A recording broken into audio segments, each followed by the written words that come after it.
Israel എന്തിനാണ് സിറിയയിൽ ആക്രമണം നടത്തുന്നത്? മതവിപ്ലവത്തിനും ബഷാർ അൽ അസദ് ഭരണകൂടത്തിന്റെ പതനത്തിനും പിന്നാലെ സിറിയയിൽ ആക്രമണം ശക്തമാക്കി ഇസ്രായേൽ കൂടുതൽ മേഖലകളിലേക്ക് നടപടി വ്യാപിപ്പിച്ചിരിക്കുകയാണ്. സിറിയയിലുടനീളം നിരവധി സ്ഥലങ്ങളിൽ ഇസ്രായേൽ ആക്രമണം നടത്തിയിട്ടുണ്ട്. തങ്ങളുടെ പരമാധികാരത്തിന്റെ നഗ്നമായ ലംഘനമെന്നാണ് ഡമാസ്കസ് ഇസ്രായേലിന്റെ ഈ നീക്കത്തെ അപലപിച്ചത്. ഭാവിയിലേക്കുള്ള മുന്നറിയിപ്പാണ് ഈ ആക്രമണങ്ങൾ എന്നാണ് ഇസ്രായേൽ പ്രതിരോധ മന്ത്രി ഇസ്രായേൽ കാറ്റ്സ് പറയുന്നത്. ശത്രു സൈന്യത്തെ സിറിയയിലേക്ക് പ്രവേശിക്കാനും ഇസ്രായേലിന്റെ സുരക്ഷാ താൽപര്യങ്ങൾക്ക് ഭീഷണിയാകാനും നിങ്ങൾ അനുവദിച്ചാൽ വലിയ വില നൽകേണ്ടി വരുമെന്ന ഭീഷണി മുഴക്കിയിരുന്നു ഇസ്രായേൽ കാറ്റ്സ്. എന്നാൽ ആരാണ് ഈ ശത്രു സൈന്യം? ഈ ഭീഷണി കൊണ്ട് എന്താണ് അദ്ദേഹം ഉദ്ദേശിച്ചത്? ഈ കാര്യങ്ങളൊന്നും വ്യക്തമല്ല. സിറിയയിലെ ഹമാ വ്യോമത്താവളം തകർത്തുകൊണ്ടായിരുന്നു ഏപ്രിൽ 2 നടന്ന ഇസ്രായേൽ ആക്രമണം. ഈ ആക്രമണത്തിൽ നിരവധി പേർക്ക് പരിക്കേൽക്കുകയും ചെയ്തതായി സിറിയൻ വിദേശകാര്യ മന്ത്രാലയം പുറത്തുവിട്ട കണക്കുകൾ സൂചിപ്പിക്കുന്നുണ്ട്. രാജ്യത്തെ ഏറ്റവും വലുതും തന്ത്രപ്രധാനവുമായ വ്യോമതാവളങ്ങളിലൊന്നായ മധ്യ സിറിയയിലെ പാൽമിറയ്ക്ക് സമീപമുള്ള T4 വ്യോമതാവളത്തിലും ഇസ്രായേൽ ആക്രമണം നടത്തിയിരുന്നു. വ്യാഴാഴ്ച തെക്കൻ പ്രവിശ്യയായ ഡെറയിലെ നവയ്ക്ക് സമീപം ഇസ്രായേൽ ഷെല്ലാക്രമണവും നടത്തി. 9 സാധാരണക്കാരാണ് അന്ന് കൊല്ലപ്പെട്ടത്. നിരവധി പേർക്ക് പരിക്കേറ്റതായും അധികൃതർ പറയുന്നു.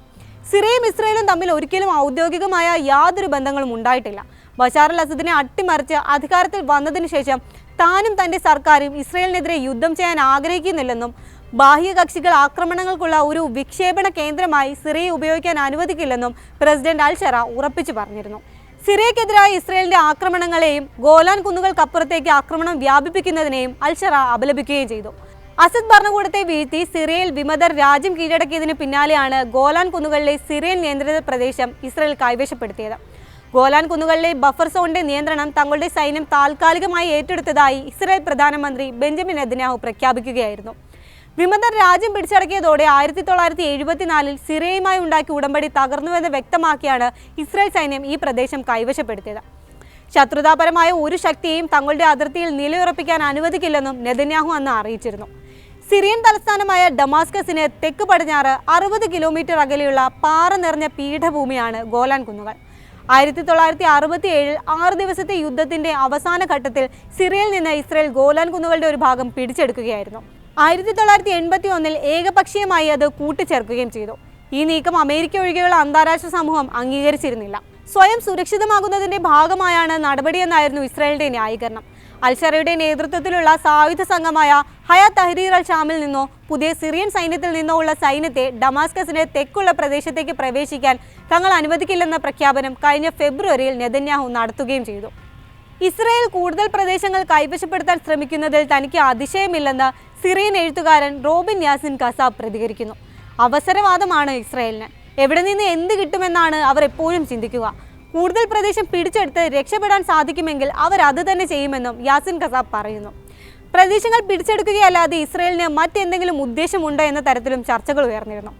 സിറിയയിലെ തുർക്കി സ്വാധീനം തടയാൻ ഇസ്രായേൽ ആഗ്രഹിക്കുന്നു എന്ന തരത്തിൽ റിപ്പോർട്ടുകളും പുറത്തു വന്നിരുന്നു. വിഷയത്തിൽ US-മായി ഇസ്രായേൽ ചർച്ച നടത്തിയതായും ബന്ധപ്പെട്ട വൃത്തങ്ങൾ വെളിപ്പെടുത്തിയിരുന്നു. ഇസ്രായേലിന്റെ നേട്ടത്തിനായി സിറിയയിൽ റഷ്യ തങ്ങളുടെ താവളങ്ങൾ നിലനിർത്തണമെന്ന് US-ന് മേൽ സമ്മർദ്ദം ചെലുത്തുകയും ചെയ്തിരുന്നു. റഷ്യയുടെ സാന്നിധ്യം തുടരണമെന്ന ഇസ്രായേൽ വാദം US ഉദ്യോഗസ്ഥരെ അത്ഭുതപ്പെടുത്തുകയായിരുന്നു.